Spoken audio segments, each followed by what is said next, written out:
Quando a gente ouve um trecho feito esse do Evangelho, com muita honestidade, a gente pensa assim: ou Jesus era absolutamente débil mental, ou nós não entendemos o que está escrito aí. Porque, meu Deus do céu, objetivamente falando, esse fariseu era um santo. E Jesus não disse que ele era mentiroso. O homem era bom. Era melhor que muito candidato que está aí lutando para ir para o segundo turno. Porque quando a gente escuta os discursos dos candidatos, a gente pensa: meu Deus, esse homem não deve ser prefeito. Esse homem tem que ir para papa. Eu pensei esses dias, quando eu vi um candidato falando na televisão, eu falei: esse homem, próximo papa está aí. Então a santidade é uma coisa impressionante. Eu fico impressionado de ver a capacidade que esse povo tem de perdoar. Não é? Na campanha antes, quando eu estava concorrendo, aquele lá descia a lenha nela. Agora está apoiando. Que coisa linda. Eu não entra na minha cabeça. Gente, há uma mistura de Maluf com Marta que não entra na minha história. Eu tenho a impressão que esse evangelho é nesse contexto. Ou esse fariseu era um safado sem vergonha ordinário, ou Deus é injusto. Você prefere ficar com qual? Quando você vê dois candidatos assim completamente antagônicos, no duplo sentido dessa palavra, que agora estão se apoiando, então você só pode pensar: ou eles eram mentirosos antes, ou eles são mentirosos agora. Um dos dois casos. E nos dois casos não pode votar. Pronto. Não é? Um absurdo. O Evangelho retrata uma situação assim. Parece um programa político.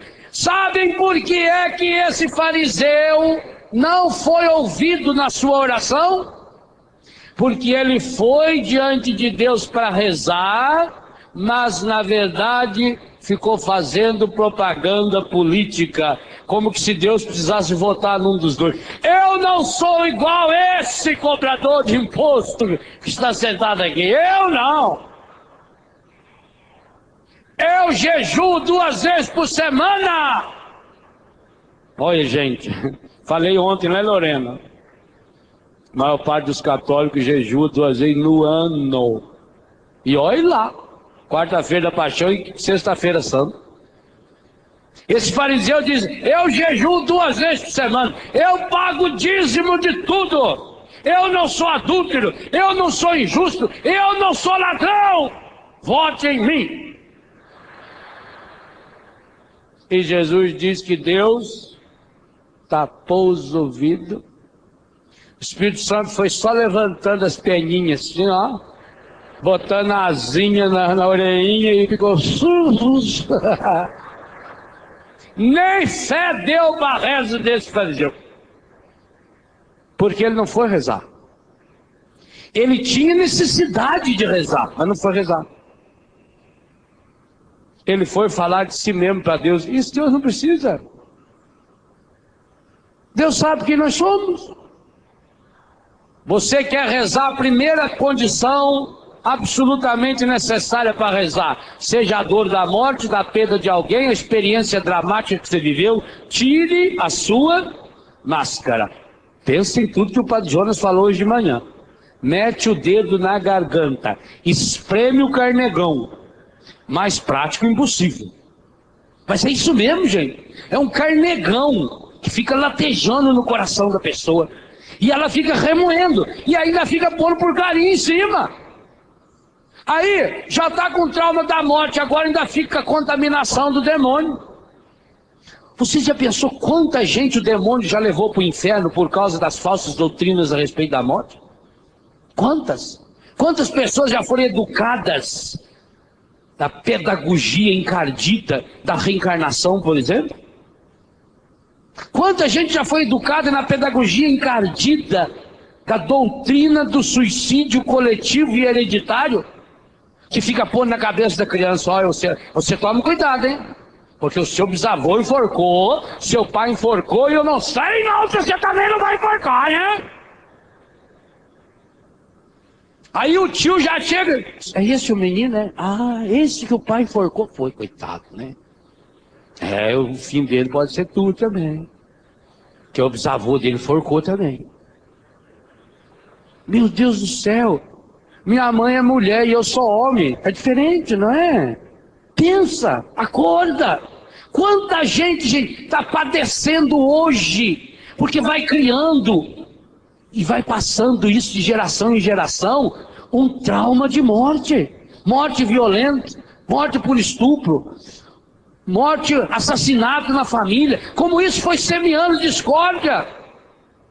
A falta de perdão. Quantas guerras que tem no mundo hoje que começou por causa de uma morte? Não se mata a morte com morte. Morte se mata morrendo, feito Jesus, e vencendo e ressuscitando.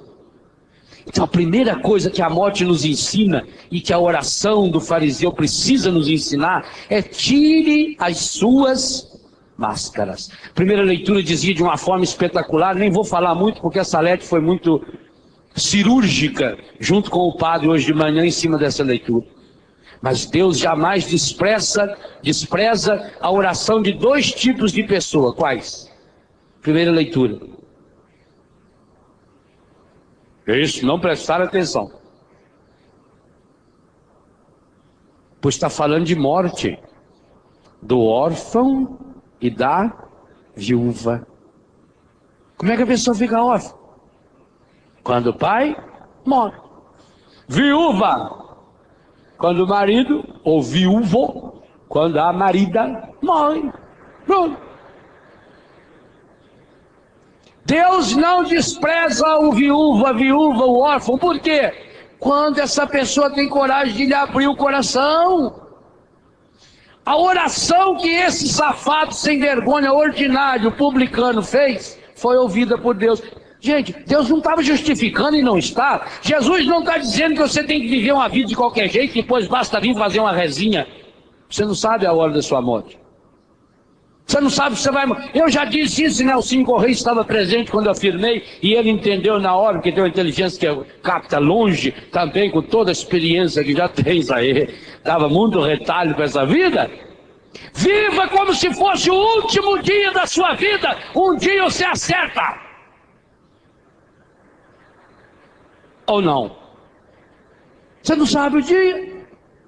Sabe qual é que devia de ser o nosso programa de vida? Cada um aqui de nós deveria... Vocês acham que a gente deveria ser igual o fariseu ou igual o publicano? Quem acha que a gente deve ser igual o fariseu, ligue 0800 789. Quem acha que a gente deve ser igual o publicano, ligue 0800. A gente deve ser igual o fariseu ou igual o publicano? Igual os dois. E igual nenhum dos dois. Ficou claro? Muito bem. Igual os dois no seguinte sentido: nós devemos levar uma vida igualzinha do fariseu. Jejum, oração, dízimo, honestidade. Mas aprender a fazer uma oração igual a do publicano. Senhor, tenha piedade de mim, porque eu sou um pecador. Mas sabe o que o mundo ensina você a fazer? Sabe o que essas doutrinas de reencarnação ensinam? Ensina você a viver feito publicano e a rezar feito fariseu. Então você vive no pecado, vive de qualquer jeito, e depois reza como se fosse o santo. Pinta e borda. E depois vai lá na igreja: eu sou muito católico, eu sou sócio da Canção Nova. Sócio, mas olha aqui o suor que fica para chegar no 100%. Do qual grupo de sócios? Eu pertenço ao grupo dos 300 mil sócios que não contribuem.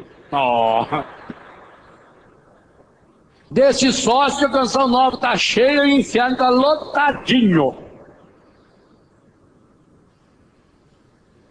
Eu preciso ser rigoroso feito o fariseu. Nas coisas de Deus eu preciso levar a sério. Eu preciso jejuar. Eu preciso aprender a pagar meu dízimo. Eu preciso aprender a fazer a minha oferta. Eu preciso ser uma pessoa honesta. Eu preciso ser uma pessoa que partilhe a minha vida, que lute, que gaste a minha vida. E a segunda leitura diz, não é fácil. Paulo usa uma expressão que eu acho esplendorosa, especialmente na tradução da Bíblia Ave Maria. Combati o bom combate, terminei a carreira e guardei a minha fé. Agora eu estou esperando a coroa da justiça que me dá o Senhor, justo juiz, não só a mim, mas a todos aqueles que perseverarem, que forem adiante, porque eu fui abandonado, eu tive ali, na boquinha do leão, e o Senhor me libertou. O Senhor não me abandonou. Então veja, esse processo é luta. Então nós precisamos entrar nessa luta, nós precisamos entrar nesse combate. Chega desse povo mole, esse povo molengo. Eu já disse, em velório é muito fácil a gente descobrir se a pessoa vivia bem com o falecido, que é falecido. Eu sei direitinho quando eu vou no velório, eu olho para a pessoa, você do observado aí, peso de consciência. Quando você vê a velha descabelada na beira da sepultura, pode saber. Leva eu! Engraçado, a gente quase não viu vocês dois juntos, né? Na igreja vocês não iam juntos, né? Nos lugares que ele ia, só não ia, não é? Agora leva, deixa de ser metida, mentirosa. Quer ir coisa nenhuma? Queria ver se ele falasse, vamos trocar de lugar, você ir no lugar dele. Mas ia coisa nenhuma. O que vai ser com a minha vida sem você? Mas você está tão treinada. Até hoje você só viveu para você mesmo. Quantas e quantas pessoas saem do velório da mulher ou do marido e já passam na casa do amante, da amante, fica lá para consolar, todo mundo não sentindo que já morreu. A gente nota mesmo. Fingimento. Precisa fingir para os outros. Nossa, como gostava da pessoa. É mesmo. Aí chega alguém e baixa a cabeça. Ah, estou muito sentido, muito sofrido. Não sei se você soube o que aconteceu comigo. Foi não. Morreu um parente, morreu. Eu vou contar uma coisa para você que talvez você não saiba. Nós temos um complexo de exclusividade imbecil. Já ouviu falar nisso? A imbecilidade exclusiva. A pessoa acha que só ela sofreu assim. Eu, como estou tendo muita experiência com velório, já estou ficando ó concurso. Principalmente a vontade de enfiar a mão na orelha de algumas pessoas que vai em velório. E que chega do seu lado como se fosse especialista abaixo do seu ombro. Eu sei que o senhor está sentindo. Eu também passei por isso. Comigo foi pior ainda. Tanto sangue. Você não sabe. Sabe por que você não sabe? Dor da gente ninguém sente. A dor é sua. É única. Falaram para uma senhora no Japão que tinha um monge. Dizem que isso é uma verdade. Eu não sei se é verdade ou se é mentira. Como diz em italiano, se não é vero é bem trovato. Então, pode não ser verdade. Então disseram para uma senhora que tinha um monge no Tibete que tinha o dom de ressuscitar. Perdão, no Japão, um monge do Tibete. Então vai pensar que é no Tibete, aí fica um pouquinho longe para ir lá. Também não é tão longe assim, não. Depois que você está no Japão, meu filho, todo lugar no mundo é perto de baixo. Até chegar lá, o Padre Fernando vai para lá, no Japão.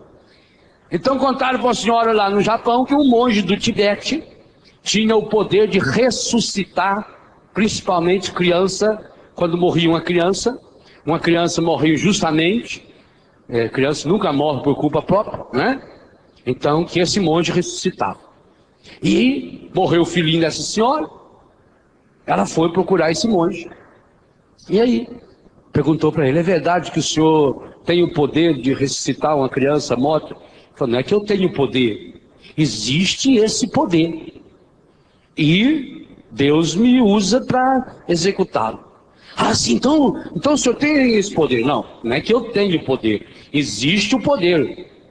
Também outros já ressuscitaram. Jesus Cristo ressuscitou mortos. Então, eu posso reavivar essa criança. Sim, o que eu preciso fazer? Senhora, o que a senhora precisa fazer é muito simples.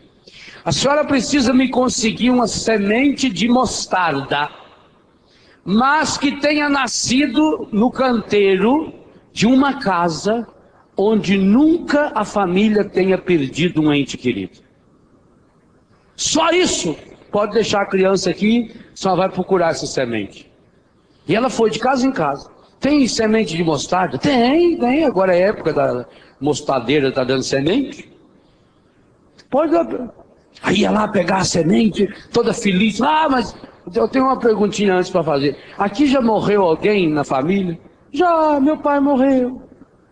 Ah, obrigado. Aí no vizinho, aqui, a minha mãe morreu. Ah, aqui é minha avó. E o meu cachorrinho também morreu. E quando ela terminou de dar a volta no quarteirão, ela compreendeu. Gente, que coisa mais besta é essa que a morte faz? A gente pensar que a gente é exclusivo. Só eu sofri isso. Nunca ninguém no mundo passou a dor que eu estou passando. Deixe de ser besta. Respeite a dor do outro. Deixe de ser esse fariseu. Ah, porque eu me revolto contra Deus. Por que Deus foi levar o meu pai? Oh, sua besta, levou o que era dele. Você teve o seu pai durante 20, 30, 40, 50 anos de grátis. De bom que Deus é.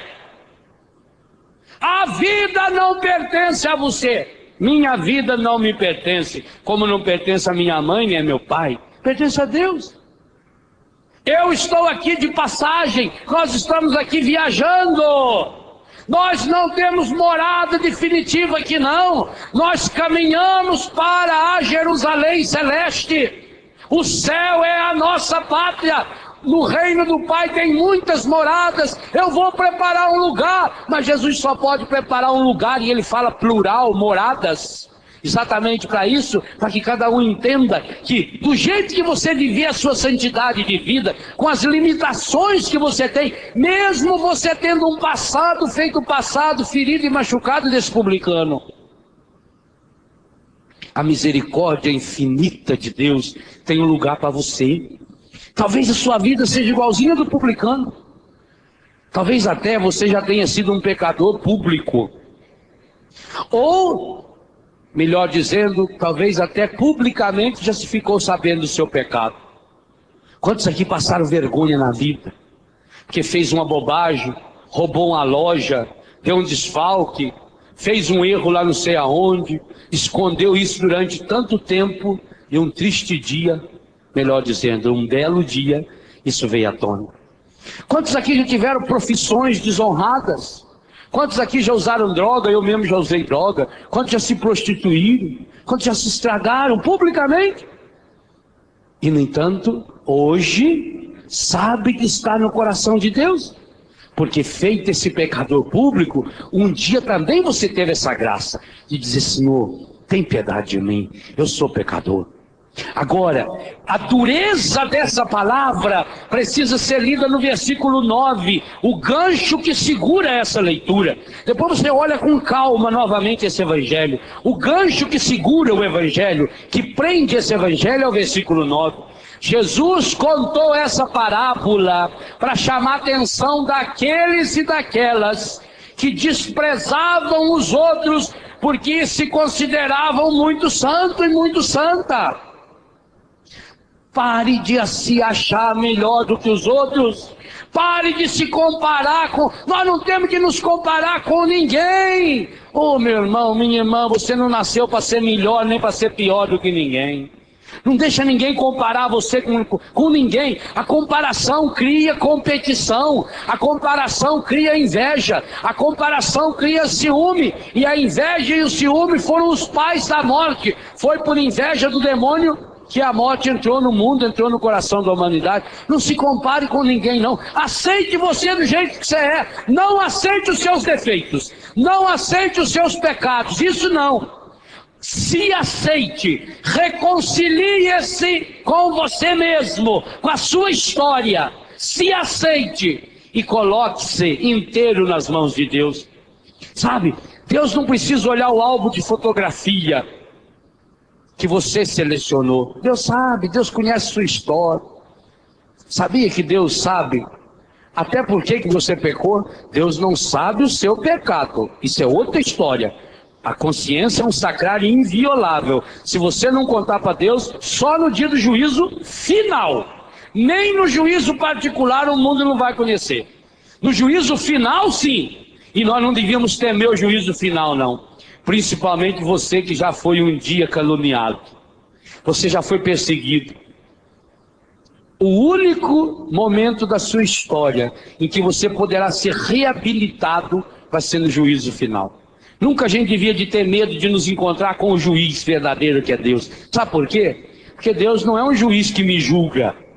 Ele, acima de tudo, é um juiz que me ama. Eu fiz uma burrada, eu passei aqui, meti o pé e chutei essa caixa aqui e quebrei essa caixa. Então eu fico me condenando, mas por que eu fui chutar aquela caixa? Aí eu tento esconder para ninguém ver que eu chutei e quebrei a caixa. Mas Deus não. Deus olha para mim, o Léo chutou a caixa, mas ele sabe por que eu chutei a caixa. Ele sabe que eu chutei a caixa porque eu tenho um trauma da minha infância. Quando eu queria ganhar uma caixa de som de presente, não ganhei. E fiquei ruminando aquilo na minha cabeça. Entenderam? A cegueira que eu contei hoje. A gente não sabe, porque nem nós sabemos por que a gente faz isso e deixa de fazer aquilo. Ou você não acontece? Isso comigo acontece. Quantas e quantas vezes eu já ensaiei. Não, agora vai ser assim. Eu ensaio assim. Eu vou chegar lá na televisão em São Paulo hoje. Eu vou chegar sorrindo, igual o Padre Jonas chega. Aí eu fico imaginando como é que o Padre Jonas chega, rindo assim. E eu vou treinando no avião, hein? E às vezes eu até chego na porta, parece que eu estou indo bem. Aí eu subi 2 degraus, nossa senhora. O velho Léo vem. Aí vem uma anta logo ao encontro da gente e fala uma bobagem. Misericórdia! Ou vontade de esganar a pessoa. Mas a gente não pode esganar a pessoa. Aí você... Jesus te ama, você também. Pois hoje não teve uma mulher que ligou aí para falar comigo sobre o 3º segredo de Fátima? Gente, já foi revelado. Já... Se a coitada não sabe, eu não, o Papa que contou, não é eu não. O Papa pode não parecer, mas está um pouquinho acima de mim, então não é bom eu ficar me colocando contra o Papa, não. Meu Deus, não acontece com você, comigo acontece. Quantas vezes eu ensaio para não pecar? Porque eu sei que certo lugar que eu vou, se eu ver, eu peco. Você imagina você passar em frente a uma doceteria e ver aquele pudinzão. Aquele pudim parece que está dando risada pra gente. Aí fala assim,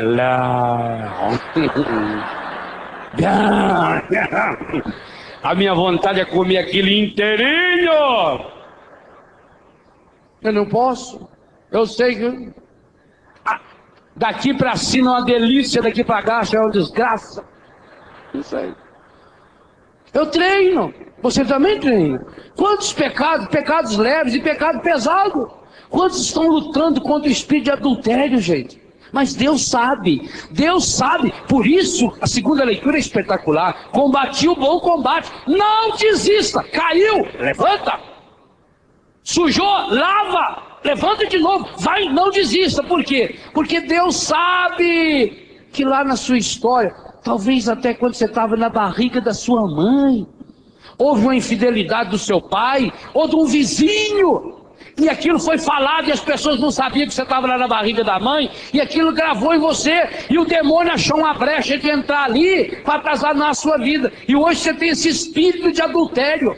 Quantos aqui lutam contra o espírito de homossexualismo? Aliás, né, homossexualismo não chega bem a ser um espírito, é muito mais grave do que isso. Quantas pessoas lutam contra o espírito de depravação homossexual? Luta! Alguns se conformaram. Alguns extravasaram de modo errado, passaram a vestir roupa de mulher ou roupa de homem, no caso da mulher. Não, luta.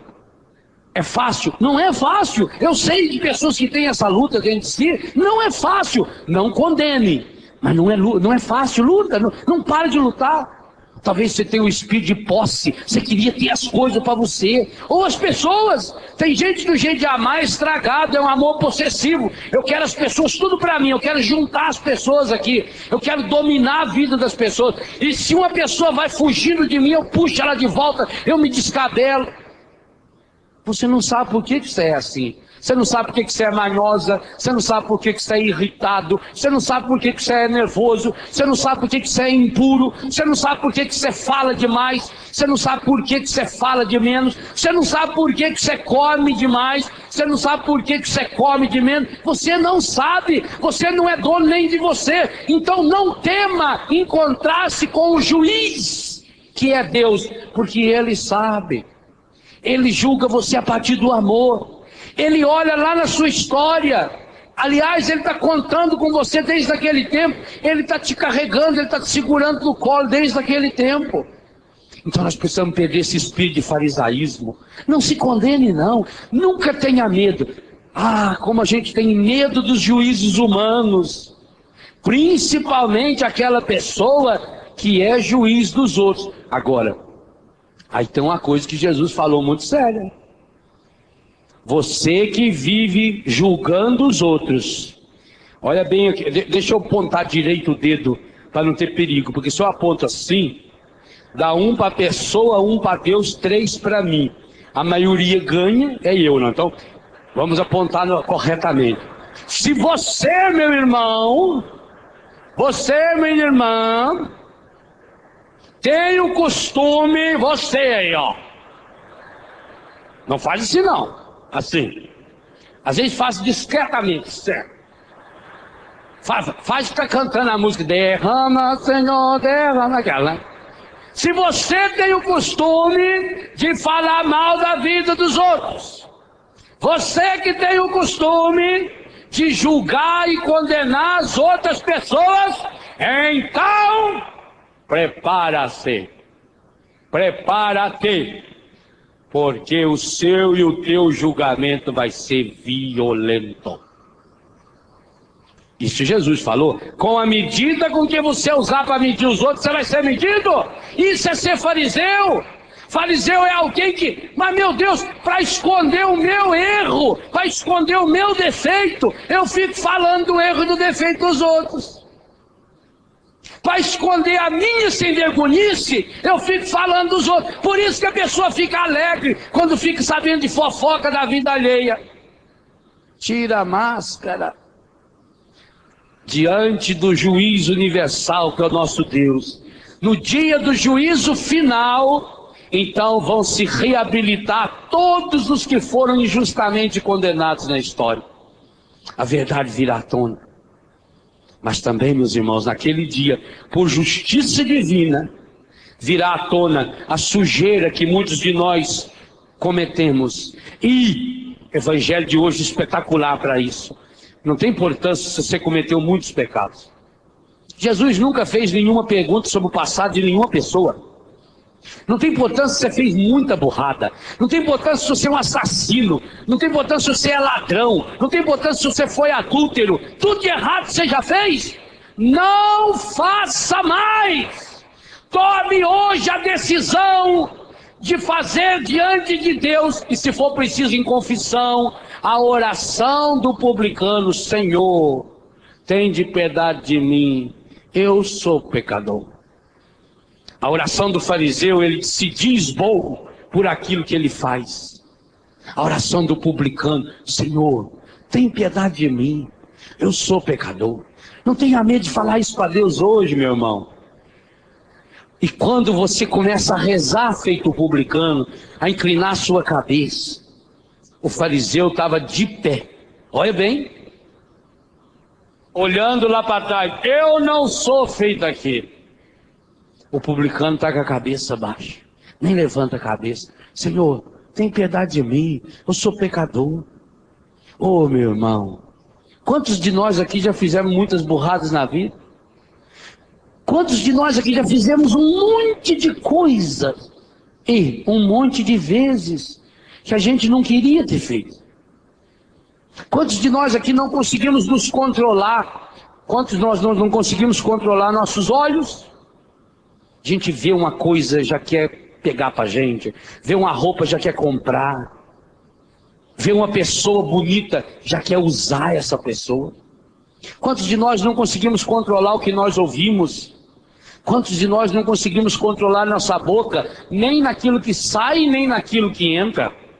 Quantos de nós não conseguimos controlar o bolso? Quantos aqui estão em dívidas, pecaminosamente endividados? Porque não consegue controlar, se fica comprando o que não pode, só para manter a aparência, ou para pedir a misericórdia de alguém que ame, pedir pelo amor de Deus que me ame. Quantos de nós aqui não conseguimos controlar a sexualidade? Quantos aqui são casados, marido, mulheres, mas não conseguem viver a pureza? Quantos jovens namorados não conseguem viver a castidade, a pureza? Não conseguem. Quantos aqui tiveram, e eu falo isso hoje com muito respeito, tiveram a desgraça e a infelicidade de passar pela experiência do aborto? Ah, meus irmãos, eu já atendi muitas meninas que fizeram aborto. Já atendi uma menina paralítica. Já contei essa história, mas vale a pena relembrá-la brevemente. Eu era jovem sacerdote e me trouxeram uma moça paralítica. Menina nova, a mãe dela e o namorado trouxeram essa moça para eu orar por ela. E eu comecei a orar por essa moça. O Espírito Santo foi me mostrando que algumas coisas feias na vida dessa moça tinham acontecido. Então eu pedi que a mãe e o namorado saíssem para eu conversar um pouquinho com ela. E eu fui pedindo que ela abrisse o coração, mas ela não queria, e eu não podia forçar. Então eu rezei um pouco, e aí Deus me deu a palavra de ciência. Quando eu falei aquela palavra de ciência para ela, essa moça se pôs a chorar. Mas chorou desesperadamente. E contou-me a sua história. Ela tinha 15 para 16 anos, ficou grávida do namorado, uma família muito importante lá na cidade deles, família de igreja. E quando então descobriu que a menina estava grávida, o pai e a mãe levaram essa moça para uma cidade maior e mandaram fazer o aborto. Fizeram o aborto, voltaram para a cidade, na semana seguinte foram à missa, e qual não foi a surpresa dela quando viu o pai dela, de jaleco branco, ajudando a distribuir a comunhão.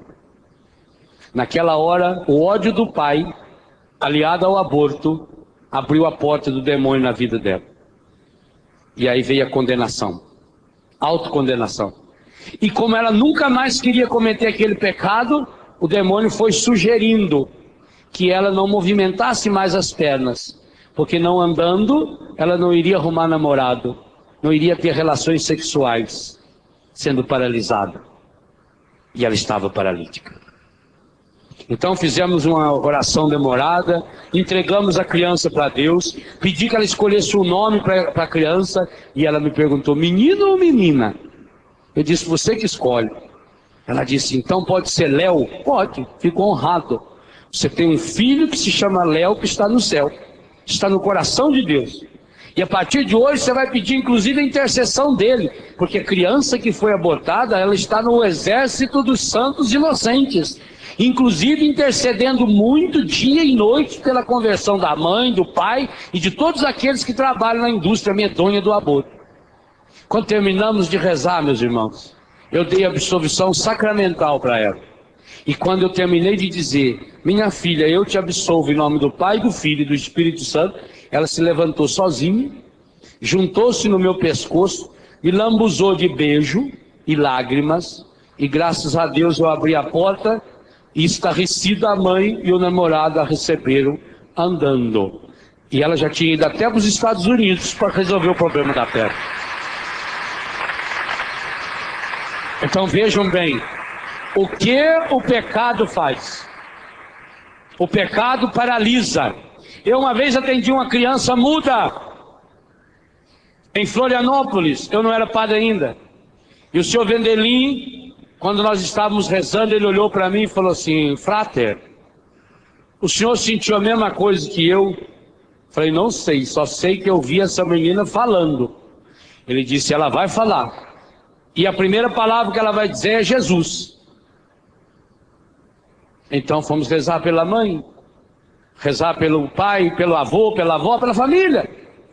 E veio a revelação. A mãe vai viajar, a mãe da moça, a avó da criança.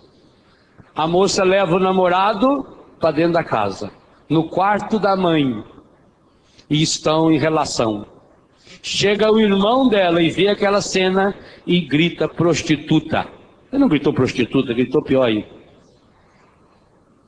A criança estava sendo concebida. Ela, com ódio do irmão, gritou, por que você não nasceu mudo, para eu nunca precisar ouvir o som da sua voz? Ela não podia fazer o irmão ficar mudo, mas o demônio podia e fez a filha que estava sendo concebida ficar muda. E foi só depois dela renunciar a esse pecado, reconhecer o erro, pedir perdão, que nós colocamos o microfone na boca da menina e diante de uma multidão feito essa, a menina falou, Jesus. Primeira palavra. Esse é o nosso Deus. Mas, meus irmãos, o que Deus pode fazer comigo e com você, se nós criamos uma casca? Choveu hoje aqui, não choveu? Choveu bastante, não choveu? Quem aqui se molhou? E por que não se molhou? Aqui, tem uma proteção. Mesma coisa. A graça de Deus está caindo sobre nós. Mas como é que essa graça de Deus vai nos molhar, se entre a graça de Deus e o nosso coração há uma redoma de hipocrisia e pecado? A gente vê a chuva, ó, até sente o cheiro da chuva. Consegue ouvir o barulho da chuva. E até conseguiria pôr a mão e sentir o gosto da chuva. Mas a gente não se molha, por quê? Porque há uma cobertura. Tira essa cobertura do seu coração. Tira a hipocrisia do seu coração. A hipocrisia é um telhado que a gente faz de cimento armado. E que cada vez a gente... Agora tem uma coisa. Imagine se cada vez que tivesse um buraquinho aqui nesse telhado, o Eto mandasse fazer outro por cima. Aí furava aquele e mandava fazer outro. E cada vez ia fazendo outro. Quando tivesse uns 15 telhados, um por cima do outro, o que aconteceria? Cairia. É o que a hipocrisia faz. A hipocrisia me protege. Ela não deixa você ver meu pecado. Porque eu jogo o problema pro outro. Aí deu certo a primeira vez. Olha, a gente sempre repete aquilo que a gente acha que deu certo. Aí vem a segunda vez, a gente vai na hipocrisia. E põe outro telhado, e outro telhado. E vai enchendo o coração de telhado. E aí você está lá sufocado, trancado. E aí não sabe, por que eu estou angustiado assim, Padre? Por que eu estou agoniado? Por que nada dá certo na minha vida? Por que parece que Deus não escuta a minha oração? Olha aí para o senhor ver, agora parece que estava começando a melhorar e a minha mãe morreu. Parece que estava começando a melhorar, meu pai ficou doente. Quando eu achei que ia acertar as coisas, o meu filho, não sei, Padre, teve uma vizinha lá que falou para mim que isso aí fizeram um trabalho para mim, que é olho gordo, eu acho que é mesmo. Tá vendo? A pessoa está começando a sair e já vai voltando pro buraco. Sai dessa hoje. Tira a hipocrisia do seu coração. Peça hoje essa grande graça a Deus. Você está sofrendo ainda com a morte de alguém? Preste atenção na palavra que eu vou dizer. Ótimo. Sofra. Não tome remédio, não. Se falarem para você que o Padre Léo, o Padre Jonas, ou seja, qual padre, põe a mão na cabeça e a pessoa para de sentir na hora essa dor, corra do Padre Léo, do Padre Jonas, de qualquer outro padre. Sinta essa dor.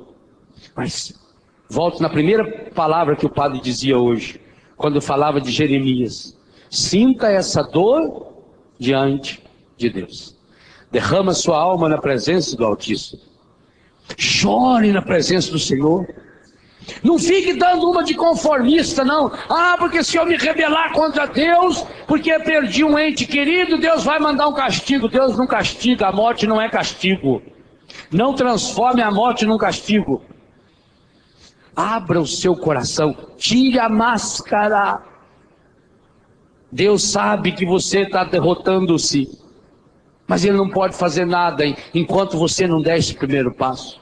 Hoje, dê esse primeiro passo. Se coloque diante de Deus, dizendo: Senhor e Pai, Pai e Senhor, juiz dos vivos e dos mortos, por sua infinita misericórdia, pelo amor infinito que o seu coração derrama na humanidade, pelo coração de Jesus, o seu Filho, o nosso Senhor, pela força do Espírito Santo, eu peço, ó Pai, lava, restaura e purifica hoje o meu coração dos resquícios da hipocrisia. Lava, cura, liberta e restaura o meu coração das sujeiras que um dia eu acumulei pelas marcas negativas que a morte deixou em mim. Põe a mão na pessoa que está do seu lado. Não olhe para ela, não abra o seu olho, só toque essa pessoa. Façamos uma corrente, também em casa, e peçamos assim: ó Pai, liberta esse meu irmão, essa minha irmã, das raízes de todos os seus pecados ligados à morte. Liberta hoje de todas as amarras de Satanás que entraram na vida desse meu irmão, dessa minha irmã, consciente ou inconsciente, no presente ou no passado, ou dos seus antepassados, principalmente que vieram em consequência dos pecados da sexualidade, do aborto, do assassinato, da transmissão das doenças sexuais, das DSTs. Liberta hoje, ó Pai, toda corrente suicida que hoje ainda está infernizando a vida desse meu irmão e dessa minha irmã. Liberta seu coração, Pai, da mágoa, do ressentimento, da angústia, da revolta, da tristeza pela perda do ente querido. Dá um tempinho para a pessoa pensar agora naquele irmão, naquela irmã, no pai, mãe, filho, filha, marido, mulher, ente querido que você perdeu há alguns dias, algumas horas, alguns meses ou alguns anos. Pense. Pense na dor que até você tentou esconder. Não tem problema. Mesmo se vier no seu coração o impulso das lágrimas, não prenda não. Não força chorar, mas não prenda. Principalmente você, homem. Quando eu falei isso, o Senhor me deu uma imagem de um saco de estopa amarrado na boca. E a imagem que eu tive era essa, de um senhor fechando para não chorar, segurando, quase que contando uma vantagem, querendo dizer para si mesmo que é forte. Não seja forte quando você pode e deve ser fraco. Abre o seu coração. Toca, Senhor, esse coração. Toca esse coração desse meu irmão, Pai. Ele até hoje não se conformou com a morte da sua esposa, porque o machismo dele o impede de reconhecer que ele precisava dela. Principalmente porque muitas vezes ele humilhou e maltratou a esposa. Ele dizia que não precisava dela. Ele dizia que ela era um peso na vida dele, que ele a sustentava. E agora ele sente tanta falta. Oh Pai, esse meu irmão, um senhor já, de cabelo branco, hoje está fazendo as coisas escondidas e erradas, indo em casa de prostituição, bebendo, jogando, está se afastando dos filhos, gastando seu dinheiro em bares, sinucas. Cure esse meu irmão hoje, Pai. Tira essa rolha que está tapando o seu peito. Desata esse saco de estopa. Liberta esse coração. Liberta esse coração, Pai, de todos os traumas relacionados à morte por acidente de trânsito. A pessoa, inclusive, não consegue dirigir mais. A pessoa fica se condenando, se punindo. Liberta o coração desse meu irmão, Pai, que hoje ainda está se punindo pela perda dessa pessoa amada. E como essa pessoa morreu de uma doença que pode ter sido transmitida por ele hoje ainda está nessa angústia, nessa condenação. Liberta, Pai. Pai, liberta essa menina pela perda do pai ou da mãe.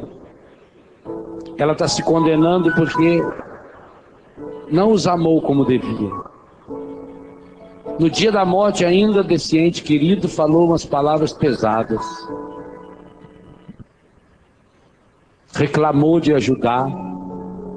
O Senhor me mostra muito também pessoas com trauma de morte relacionado ao cheiro de doente. E o Senhor está curando pessoas que ficam recordando do cheiro do doente, ou porque o doente fazia as necessidades na roupa, ou porque era uma enfermidade que tinha um odor forte, ou o próprio cheiro da roupa do quarto fechado. E a pessoa sentia nojo, repulsa, até mesmo o cheiro da boca daquele doente. O Senhor está curando agora. Mas abra o seu coração para que Ele possa efetuar essa cura. Deixa de ser esse fariseu que esconde, porque você se condenou de pensar assim. Não é culpa sua, aquele cheiro era ruim mesmo. Você só sentiu aquilo que é real, não foi você que inventou. Você não tem que se punir por isso. Aliás, Deus até olha para você com carinho, porque mesmo com aquele cheiro, mesmo tendo nojo daquela doença, ainda assim você cuidou da pessoa. Você deu banho, você lavou os pés, você secou o sangue do corpo da pessoa, você lavou a roupa da pessoa. Mesmo com nojo, você pegava as suas secreções, fezes, urina, cuspe, catarro. Aquele cheiro que parece que foi impregnado na sua cama, no seu quarto.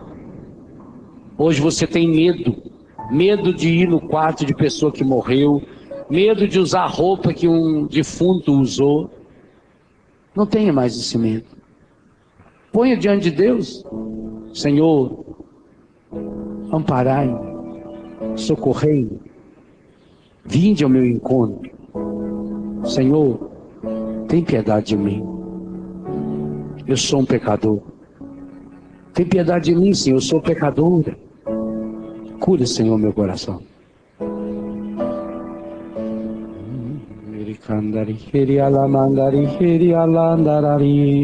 Solte sua voz e reze como o Espírito mandar. Olá, malaria, ira, yalama. Olá, malaria, la malaria, la. Oria, la malaria, la. Oya, mandaria, la, ya, candaria, xandaria, la. Olá, mandaria, la, ya, la. Está rezando e deixando Jesus tocar em você. Só quem tem um encontro com Jesus torna-se uma pessoa restaurada, curada de todos os seus traumas. Por fim, entregue essa pessoa para Deus.